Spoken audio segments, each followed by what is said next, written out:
Just like to say how All right, hi amazed I am with everyone. the films, guys. Yeah. We're live with the filmmakers from the Lovecraft Under the Gun 72-hour film competition.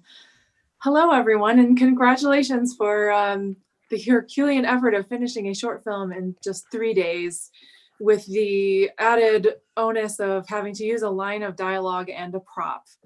For those who couldn't figure it out, the line of dialogue was, "No one uses a word like infernal anymore." And the prop was a cup of tea.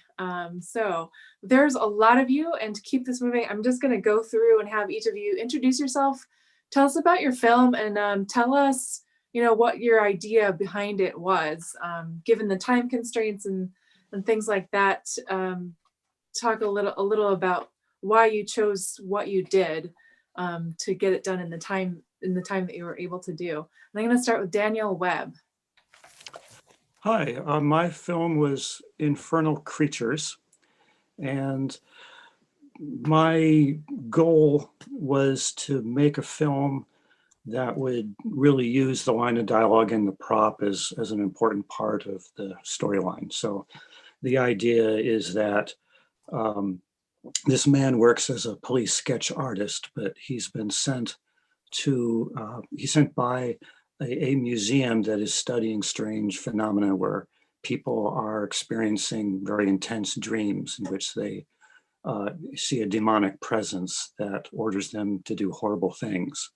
And so he goes around and interviews these victims and draws what they've seen. And it was just me working on it. So the challenge was just setting up the video camera in the right place so that I could focus on the table and all that. And it was a lot of fun. So did you draw all the artwork that's in the film? Yeah. I only had time to do about 15 minutes worth on each face. I was going to have a scene where you see the finished pieces all up on a wall, and then you would note that there would be like a lot of them, and you would see that there would be 4 or 5 basic ones, but just didn't have time to do all of that. So Wow, your art is fantastic, though, I have to say. I'm gonna go over to Theo and Laura Fress. How do you say it? Fress. And tell us your film and everything about it. So we made the Infernal Tea House, which was the puppet musical thing, and that's kind of what we do. This is our 4th year doing this. Yeah. And yeah, we always do puppets and music. And I originally had kind of this what method I was going to do beforehand, and I had an idea of doing something more serious this year. Yeah, we were going to do something completely and then different. Once I got the line of dialogue and the prop, I'm like, no, fuck that, I gotta do this is gonna be silly. So that's just kind of how that came. The biggest thing for us too, we really were, I finished the last edits 2 hours before I needed to turn it in. The first day was all building props. Yeah. No, the first day was I wrote the song first. Oh, yeah. And then we started frantically putting props together. And then we filmed all the next 2 days Friday and a half. And Saturday a little bit. And then I just edited the rest of the time. But yeah, it was a lot of fun. Your film dealt a lot with it was monsters and cosmic horror, but it also had a lot of other things in it. It felt very personal. Oh yeah. I mean, the whole thing of being, I mean, obviously living in the Portland area, it's a lot easier to find weirdos like us. So it's nice to have that kind of comfort zone. But we're originally from the Midwest, and there was not that comfort zone in the Midwest. It was like being a freak on your own in a small town of everybody just kind of staring at you. So that's kind of where a lot of the inspiration came from, just combating that kind of not fitting in, even though you want to fit in with people around you.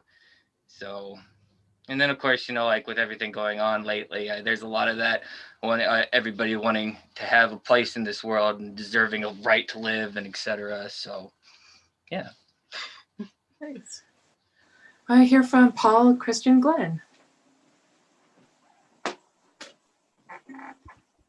You're muted.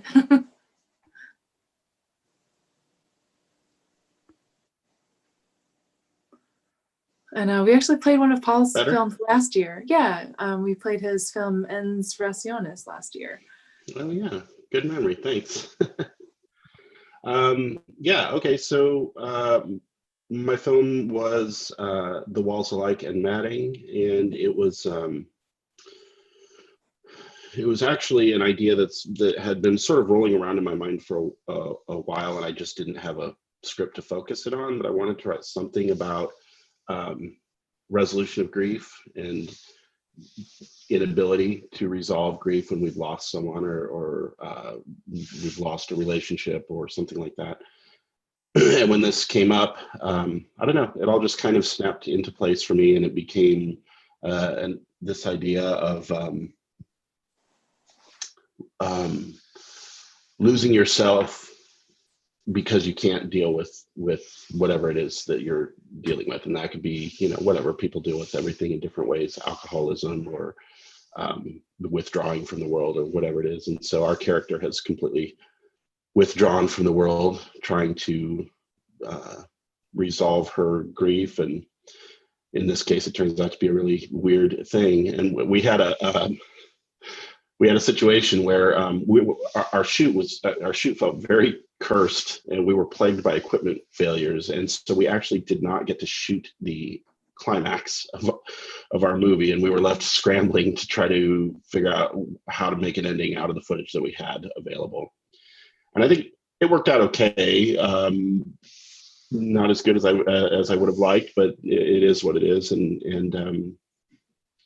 it came out all right. I was happy with it, and I don't know if I will ever do a 72-hour film challenge again, because holy macaroni, I don't know how you people do this.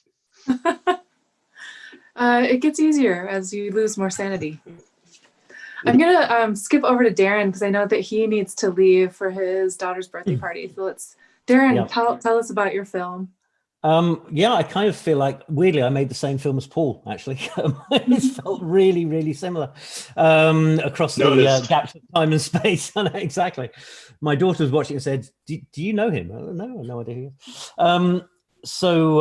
Yeah, it was... the reason why I chose the story I did, it was about 4 or 5 different things. I'm in New Zealand because of COVID.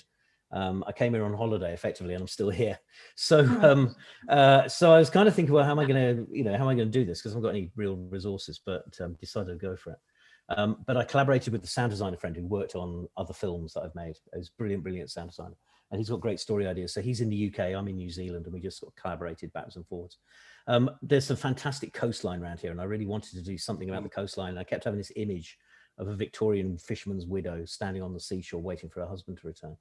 But that was sort of in my back of my mind. And then the reason why I chose it for this film thing, because it seemed like a really reckless thing to do because of the complications of filming in a fairly busy tourist spot, was that there was going to be an amazing storm. It was going to be like a weather event beyond all recognition on the Sunday. So I thought, great, well, I can go film the first part on the Saturday, and I'll go out on the Sunday. It's going to be absolutely amazing. There's going to be waves smashing over. There's going to be trees falling down. I'm going to be able to get so much great footage. And it was windy, but the sea was as flat as a mill pond. It was unbelievable. Like, oh, right. So we just shot it anyway. Yeah, it was it was a fascinating process, I think. I mean, likewise, technical problems. My computer crashed about 3 hours before the deadline. Just gave up, just said, this is unreasonable, stop. So I was kind of panicking about getting in time. But the thing I found really interesting about it was that, I mean, it was the reason why I did it really was just it forces you to complete. And that was just such a good thing to have. And I mean, I'm sitting there at the end of day 1 because of the time difference. The announcement was 7 o'clock in the morning here. So I had the whole day. And it's midnight, and I've got a costume, which I managed to get from basically a party shop. And I might have an actress, because somebody about half an hour ago got in touch saying, I hear you're looking for an actress. Went, yeah, what are you doing tomorrow morning for the weekend, Well, what I didn't have was a script. I had no idea what I was going to do. And after I wrote out the first sort of page or so, I went, oh, this seems really good. And then I have no idea what's going to happen now. I've got nothing else to write about. And it was just the fact of going, well, at 8 o'clock tomorrow morning, I'm shooting with an actress I've never met. So I've got to come up with something. Just forced me to keep writing, really. So, it was very, very exciting and interesting to do it from that point of view. And I remember at the end of day one, when we were having an actress and I were having a discussion about how I could try and frame the finishing of it. And she was telling me things from the script. And I just go, I don't remember writing that because I hadn't actually had time to read what I'd written. I'd literally written it and then 3 o'clock in the morning, gone to bed and got up 3 hours later and was so busy trying to find everything else. I just hadn't read the script. So it was a very interesting process, but I loved it. I absolutely loved it. And I loved being able to, force myself to make a film, which I've been trying to do for a long time. So yeah, that was that.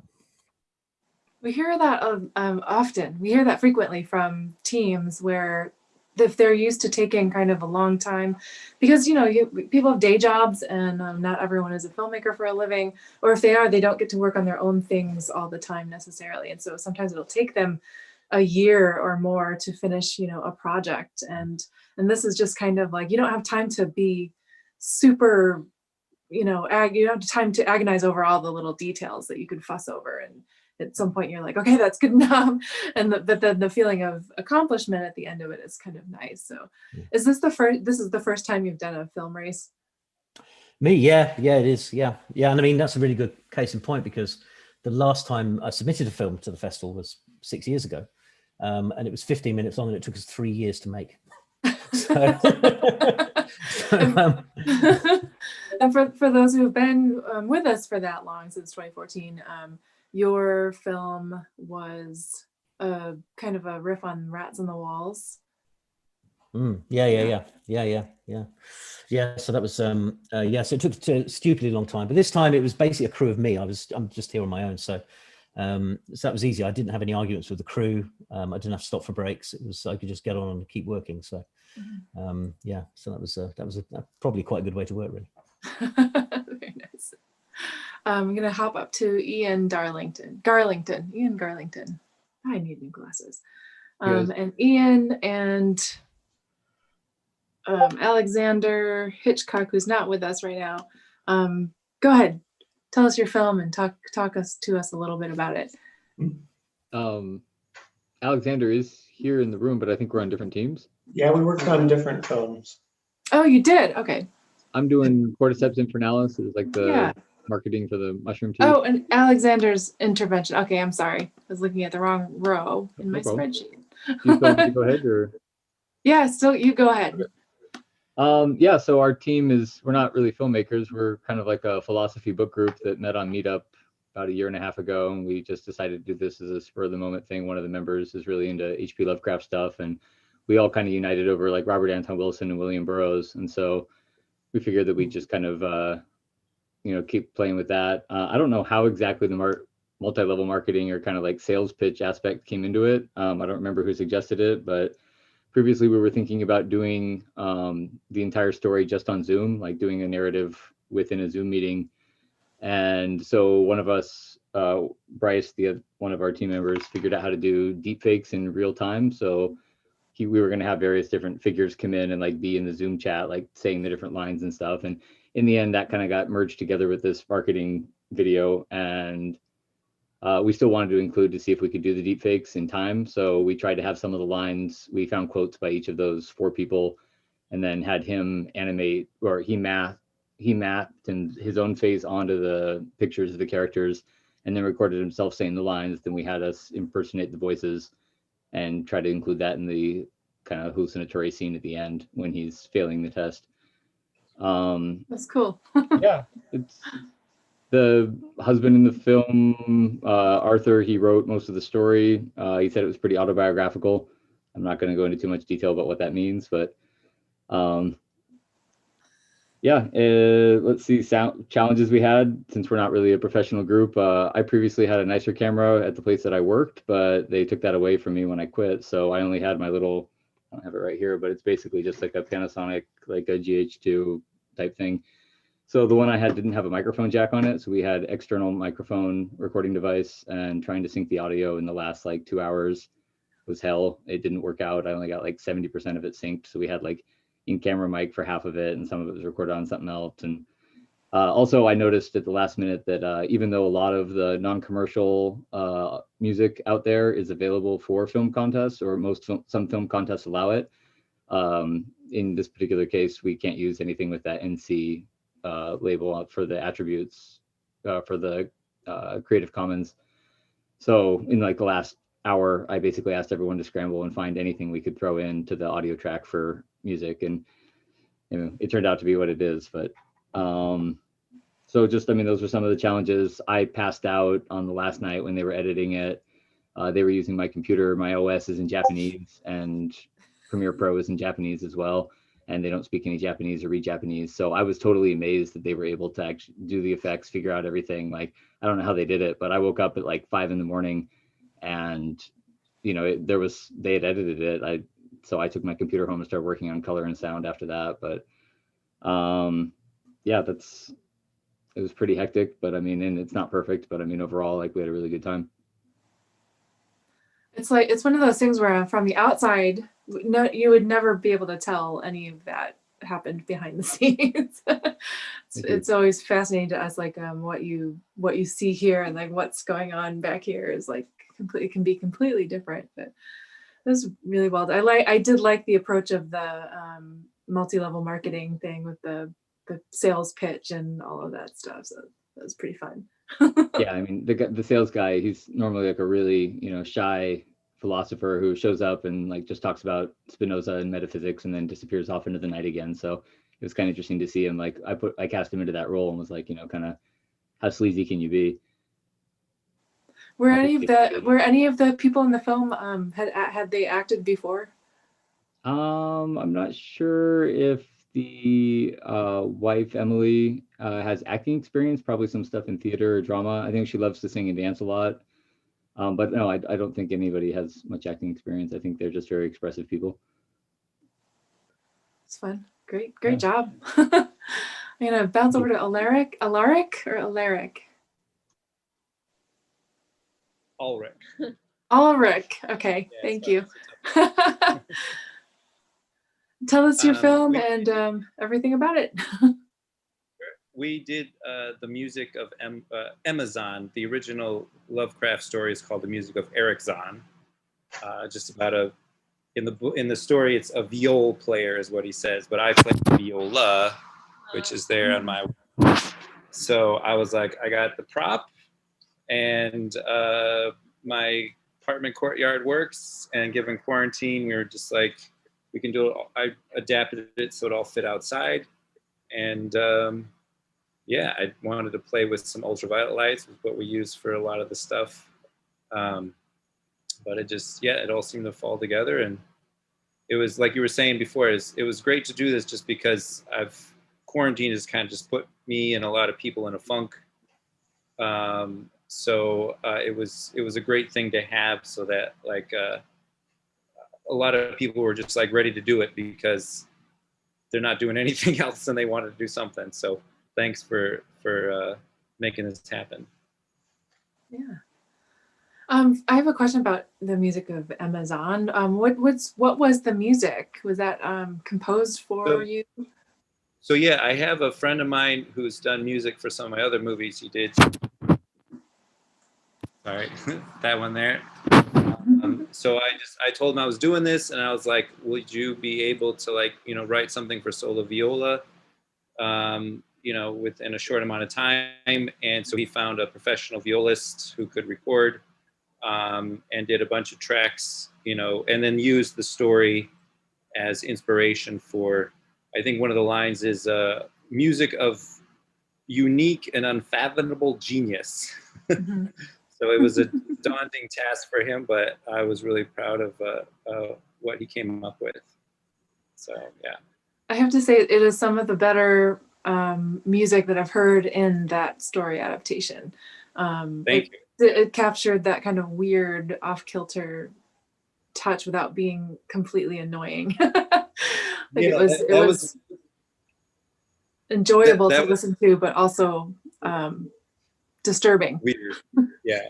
That was his question. It was like, do you want something really experimental that's just like hard to listen to, or do you want something that's kind of catchy but still, weird? And I was like, let's go more, catchy and weird. So yeah, I think, and I don't know if anyone's a musician, but like the I was excited to use a viola for this project because, again, I don't know if anyone knows, but like a viola in the string family is, the proportions of the instrument are not correct based on what the other instruments are. So like a violin is the right size for the range of tones that it plays, and a cello and a bass, but a viola it's actually a little small.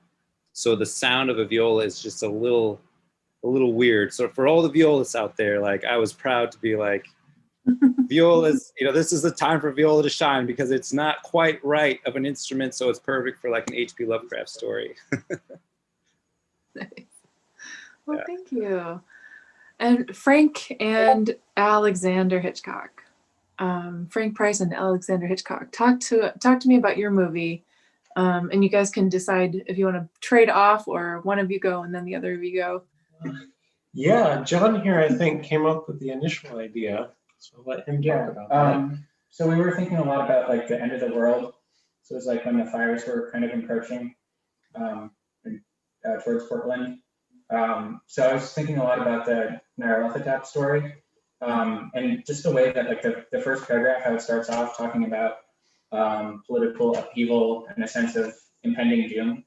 So that was definitely one of the main inspirations for it. I really wanted to do something with tentacles. So there's a short story by Arthur Machen, the White Powder, and also the Transmutation of Man, which are also a bit of an inspiration for it. Nice.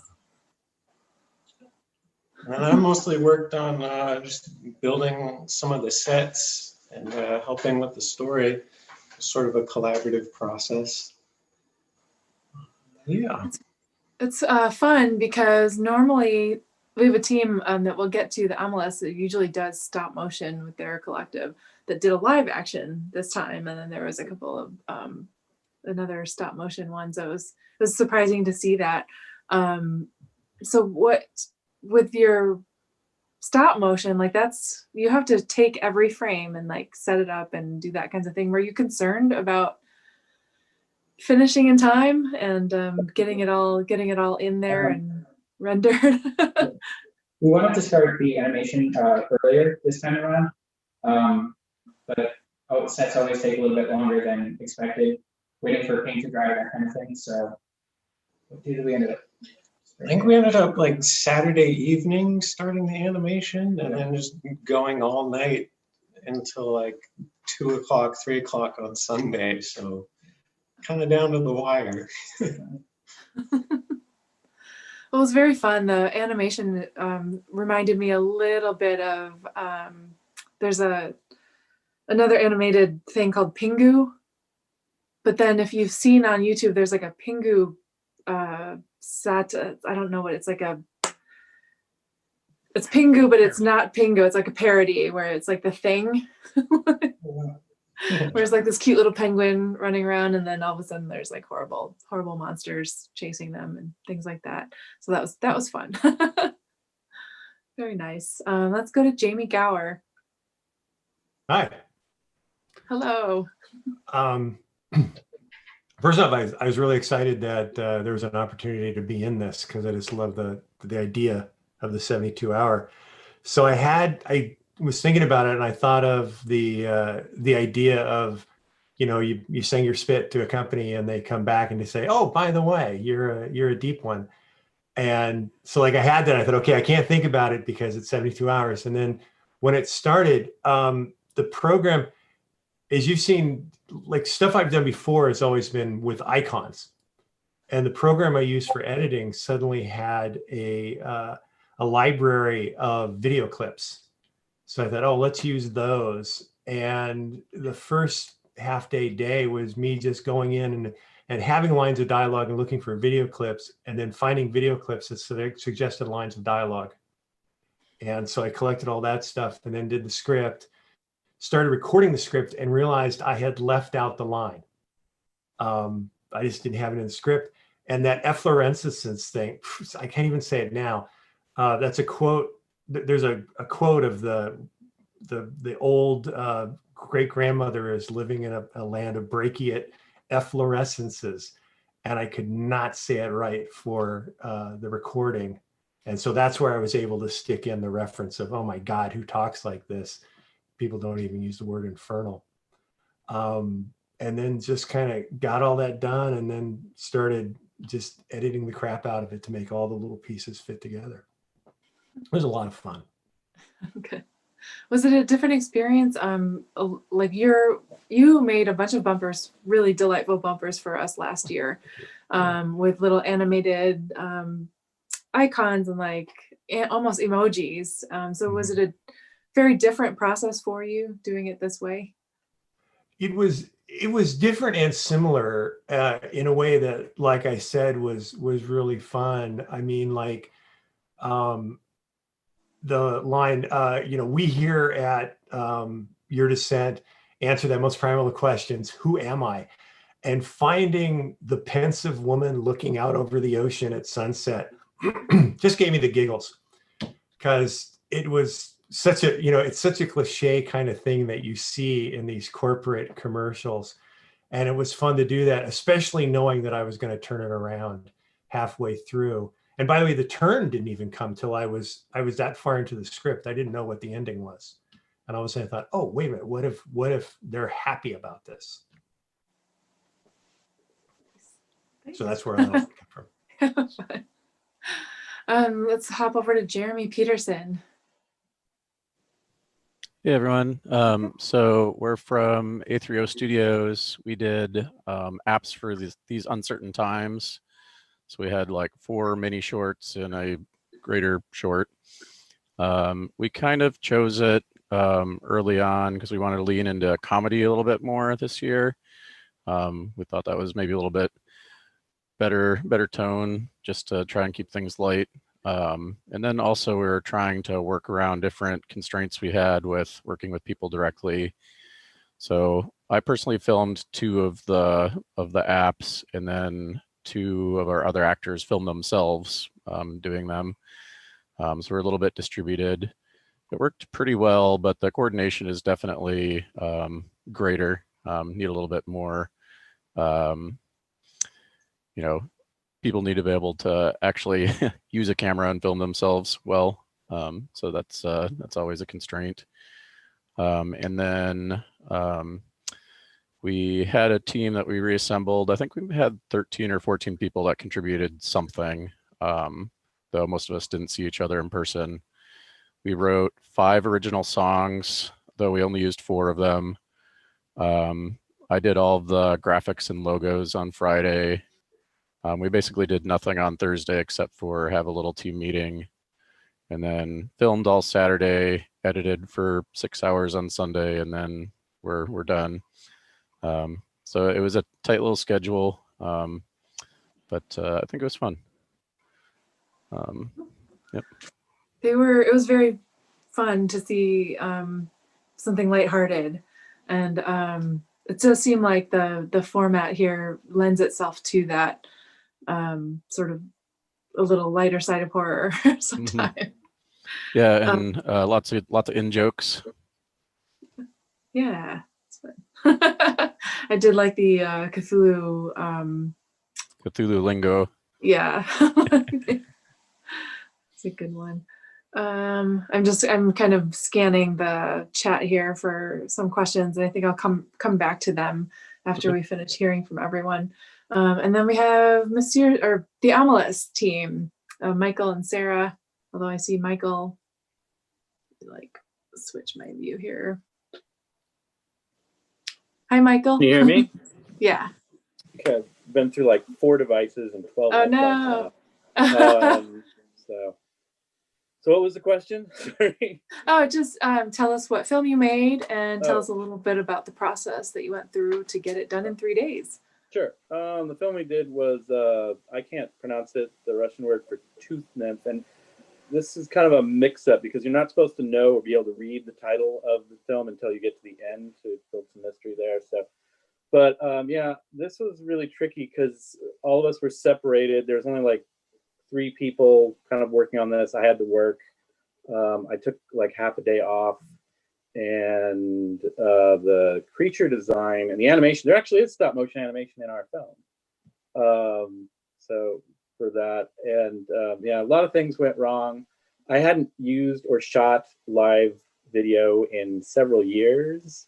So just getting my equipment up and running and doing that and becoming familiar with things was very strange. We also was supposed to have Russian voice actor, but we had to cancel because it was just too complicated.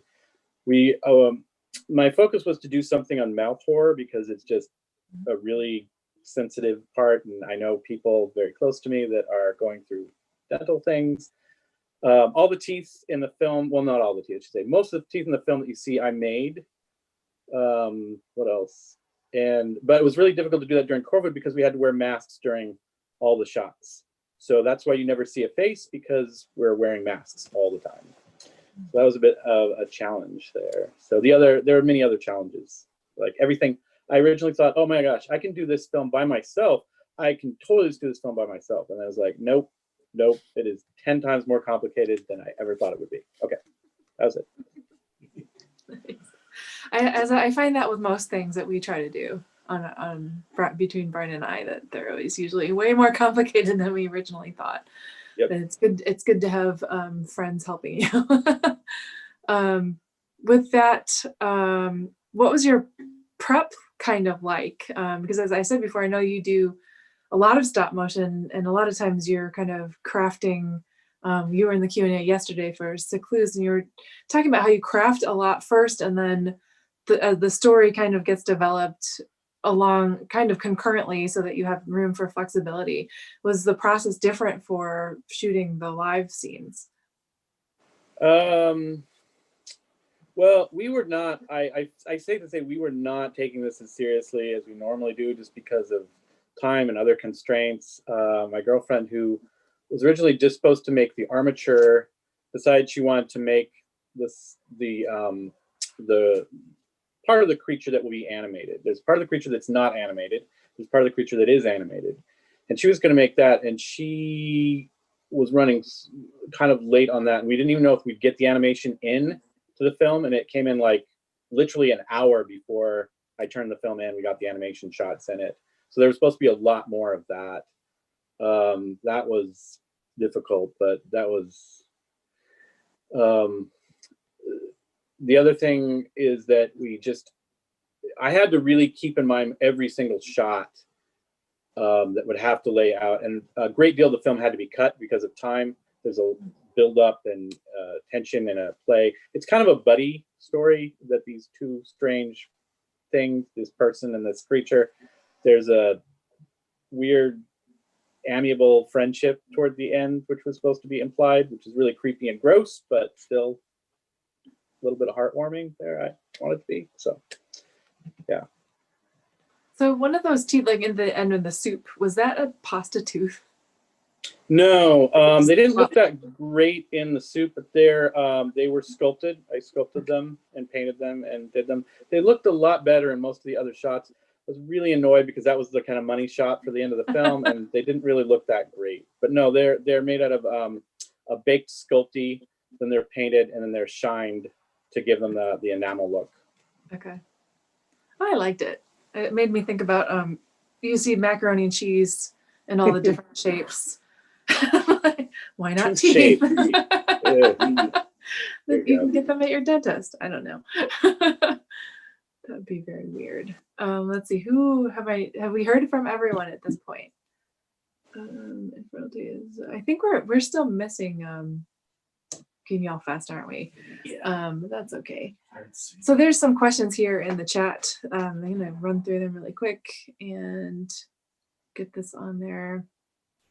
I think we answered that. Someone said, "Why are the trash people at the dump so magical?" It's the unicorn god. Yeah. We worship sparkly elder gods. Let's see. I think someone had a question for Cordyceps Infernalis. The psychedelic scene was awesome. Was it done digitally or practical effects? And you talked a little bit about how you did the deep fake FaceTime, but what else was involved in that? Well, really all, like, I went in and like I said, they couldn't read any of the text on the screen in terms of like, they couldn't find the effects tab or any other typical way. And I don't think they have any experience with really editing videos or adding effects at all. So I went in and looked at what they did, and it seemed as though they just replicated the video track multiple times and then changed the scale of it. So they would make it one size and then shrink it down and change the opacity down to like maybe 20 or 30%, and then create another version of it, another version of it. So it kind of had this layered effect, or they would leave it at the same size, but then just offset it by maybe half a second and then change the opacity. So you'd have these trailers kind of appear there. And we filmed it with a couple different lenses and just decided, like, when we were editing it, we looked at all the different takes we had and we tried to choose which one had the better effect to it, you know, with the toy lens, or whether we did it with something that's, you know, we really were playing around with those. And so originally we thought about trying to have like the characters actually be more superimposed onto the characters in the room, but it just, within our time constraint, the only way we could do it was just to kind of have that rectangle appear in the middle and have them speaking. Nice. Let's see. Go ahead. Oh no, I was going to say the only other effect that was applied was they, instead of just having like the photographs of the speakers, then there was some other program that also allowed you to take a particular art style and combine that with, it would just like do a automatic restylization of that image. So we just took kind of, I think, standard images of those authors and then used like the Munch Scream and had it just kind of apply that style filter to it and see what came out. So. Nice. Someone mentioned that it was nice to see Philip K. Dick mentioned in here. Where was that? Well, are you guys all on the Discord server? All the filmmakers? Have you figured out how to get on the Discord server? If you haven't, email me after we get off and I'll let you know how to get in, because people are chatting in there and you can answer them later too. Because people will be watching this throughout the weekend. So there might be later after the Q&A is done, there might be other questions. And this is a nice question from Twisted Tentacle. Did the line of dialogue inspire story elements of your film, or did you come up with a story and then find a way to fit the line and prop into it? And I want to do a quick survey. So like, show of hands who you created your story around the line of dialogues. Raise your hands. So just the two of you, three. Okay, so 3 of you. And then who just kind of tried to smash it in there to something they'd already had a concept for? Yeah. And then how about the teacup? Definitely more so for us. Yeah. Fun. And for those of you who had to kind of jam the line of dialogue in there, did that create complications for you, or did you find that pretty easy to do? Well, in my case, it gave me a joke. And I even got to do the video rewinding backwards when a person misspeaks gag, which, you know, I'd love to have an extra hour to work on that particular gag, but no, I mean, I got saved by my own incompetence, basically. So that was great. We found the line this year much easier to work in than some of the previous ones. A little bit more natural. In our case, we knew we were going to have this character reading an inscrutable book and having a dialogue with herself. So whatever it was going to be, unless it was something completely outlandish, we thought we might be able to make it work. And as it happened, it did. I was just going to say I'm sorry, I forget who did the apps one. I love that the line of dialogue, the infernal bit, turned out to be like a positive thing, because like I feel like most of the adaptations was infernal's like, that's weird, but your character was like, that's really cool. I like that she uses the word infernal. Yeah, our actor read that both ways, and it was way funnier when he was a little turned on by it. Yeah. There's a question in the chat for Jeremy's team saying you should talk more about the machine learning that you used. It was pretty neat. Oh yeah. So we used machine learning. We generated a fair amount of art. So the like profile pictures of the Tindalos monsters were machine learning based. We trained a model for it. The little like monster that appears above the Cthulhu Lingo guy's head, that was machine learning trained. All of the announcers that did the bumps between the apps were all machine learning voices. So we had almost as many machine learning actors as real actors in this one. It's fun stuff. Definitely getting more useful for filmmaking too. Nice. What is machine learning? What is machine learning for those of us who are Another team was just talking about the style transfer technology they used, and the facial tracking one. It's essentially you train an AI model to do something very specific for you. So things like generating natural sounding voices are trained from machine models, and something that people become much more familiar with as time goes on. When someone says algorithm, it's probably a machine learning thing. Nice.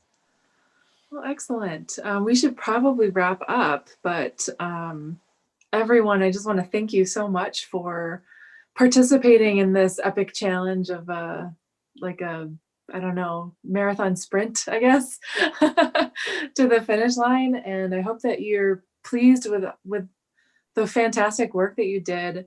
And for this competition, you're not allowed to like give me a new file after you're done. But if you want to take the movie that you have and like submit it elsewhere, it's totally fine if you go back and polish it or reshoot things or re-edit things. Totally fine with me. Yeah. So raise your hand if you want to do this again next year. Yeah, excellent. Well, again, thank you so much. Let's go, actually, before we wrap up, just let's go around and let people know where they can find more of your work if you're making films, or they can follow you on social media if you want. And go ahead, Daniel. I'm not really anywhere yet, so. Next year, maybe. So we'll watch this space for more news on you. And Daniel, for people in the audience, I think Daniel is one of a small handful of people who has been to the festival every single year since it started. I think you and there's maybe a couple other people that I'm blanking on right now, but I think that's fantastic. Thank you so much for coming out and sharing in the love of Lovecraftian cinema all these years. Well, thank you for keeping it going. We really appreciate it. It's wonderful. You're welcome. And Theo and Laura, where can people find your work? And you mentioned that you do musicals and puppets and animated things all the time. Where can people see more of that? On our YouTube channel, which is just youtube.com/trashpeople. And we have, bloggy stuff like most YouTubers do. But then we also have a bunch of shorts and weird puppet stuff. So, and then also socials, you can find me at Antgore, AUNT. And then you could also search, I've got a new comic strip thing going. Oh yeah. That's, you can just search for the Subterrestrial Society. And that's a new thing I'm working on. Yeah. Very similar design as like the puppets I made, like that kind of design. Comics, that kind of drawing and stuff. Thanks. And Ulrich, how can people find more of your stuff? I have a website. It's bluebassoon.net. I put it in the chat box. And then my Instagram is bluebassoonbits. So, Ian, how about you and your crew? Are you guys planning on making more films now? Yeah, definitely. I mean, we made one a little bit earlier this year. It was kind of a failure. I guess a lot of our, but we made it for the Spliff like 420 Film Festival. Not that all of us are stoners. I am, but not everybody else is. So it's kind of interesting to watch people make a very enthusiastic film like that. But I mean, I just have that. I'll post the link to it, I guess, in the chat. But aside from that, I mean, I've got my own film projects that I did when I was living in Japan, but not anything that's like up at any sort of, we don't have a portfolio or anything. So maybe in a year or two. Cool. Thank you. Frank, how about you? Where can people find you? Just add me on Facebook, Frank Price, or fliesma.bandcamp.com. I did the music for The Intervention. I do music for films. So if you liked that, just check it out. Yeah, thanks for having me. I thought all your films were great. Really interesting. Jamie, go ahead. Gotta unmute first. Oh, Jamie, you're muted. Your microphone is still muted.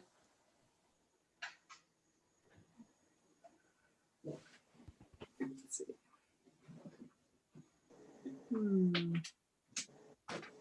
Are you on a device? If you tap your screen, it should come up. There we go. There you go. Sorry about that. For some reason, my space bar isn't working. I was using the space bar thing. You can find me at, I'm at Required Field Productions. It's REQ Field Prod as in cattle. And it's at RecFieldProd Instagram or recfieldprod.com for the various stuff I'm up to. You know, if I can say also real quick, I just want to say to everybody watching, one, thank you so much for watching. And two, you're now film patrons, you know, like the big fancy Italian guys in the Renaissance and all that. And your input's really important. And just a kind word, the default of creativity is no. And so all these guys to produce all this amazing stuff, because I saw a lot of amazing stuff here, they've really had to push. So a kind word from you might be the thing that gets them over the hump on the next one. Doesn't have to be much. Find them on things and like a tweet, like an Instagram. But you have tremendous power as a viewer for good. And I hope you're going to use it. And thanks for watching. That is an excellent recommendation. I approve that message. Alexander Hitchcock, go ahead. Yeah, we don't have anything yet, but we're planning on doing an adaptation of Arthur Macken's The Three Imposters in the future. So that will be coming. Okay. Please keep us in the loop on that one for sure. Drop a link in the Discord, maybe. We should say something else soon. Yeah. Jeremy. Yeah, so probably the best way to find us is on YouTube. So youtube.com/A300 Studios. I'm probably also going to post some of the screenshots and things from the apps that people might not have gotten the in-jokes from in the Discord channel. People can take a look at them. Maybe some music. So check them out. Cool. Michael. Am I on? Can you hear me? Yeah. Probably the best way to see our stuff is on what is this? On your DVDs from the H.P. Lovecraft Film Festivals of the past. We've got several films on many of the DVDs. You can look for Monsieur Sieur, as I posted there in the chat, which is a really easy to remember and spell name, which means Mr. Sister in French. It's a double joke in French and English. So, and yeah, really good films, really like them. I have to say that I really like Daniel's film. I don't want to play favorites here, but I actually was creeped out by the end of that film and loved the artwork and the use of tea as the painting material. So, but I really loved most all of the films, when I say, and I really, really liked all of the films. But I did have favorites. Sorry. Okay, it's okay. It's all right. You're allowed. Paul, where can we find you and your work? Easiest way is our website, which is compendiapictures.com. The film that we showed last year, Ens Rationis, is available on Amazon Prime. You can see that one there if you can figure out how to spell it. Otherwise, just go to compendiapictures.com and you'll find it there. And we've always got something new percolating. So, and then on all the usual places, social media. Nice. And Darren Ormandy had to leave the chat a little early because it was his daughter's birthday. But his team name is Project 7. And I think if you Google Darren Ormandy and Project 7, you can probably find his information, and I'll ask if he'll post something in the Discord server too, so people can look him up as well. So once again, thank you so much for joining us in the Q&A. Thank you so much for taking the leap and competing in this competition. The ballot link is at the end of the shorts block video. We're going to leave that open until Monday night to give everyone a chance to catch up throughout the weekend. A lot of full pass people are trying to also jam in the panels and readings and live events and things like that. So we gave them an extra day so that everyone can make sure that they see the things they want. And then we'll announce the winner in the awards ceremony video, which we will be making next week, hopefully. Looking at Brian. But we'll work that all out, and we'll also email the filmmaker so you guys can be sure that you see the announcement and know what's happening. And yeah, the winner will receive one of our awesome Festival Cthulhu statuette trophies to put on your shelf and lord over everybody else. So that's it. Go eat dinner, come back at 5:30 for the live Fall of Delta Green campaign, where Adam Scott Glancy, Ken Haidt, Andrew Migliori, Andrew Lehman, and Sean Branney are going to be killed horribly by Ariel Celeste in a very short game, brutal game. The audience participation is key for that one because you are the dice. When they are asked to roll for initiative, you'll give a thumbs up or thumbs down. So check that out in the Discord server. Thanks, everyone. Good night. Thank you. Thank you. And Congrats, everybody. It was great stuff. Great. Thank you very much. Thank you. Thanks, everyone. Yeah, great films to films. everybody. Yes, very great.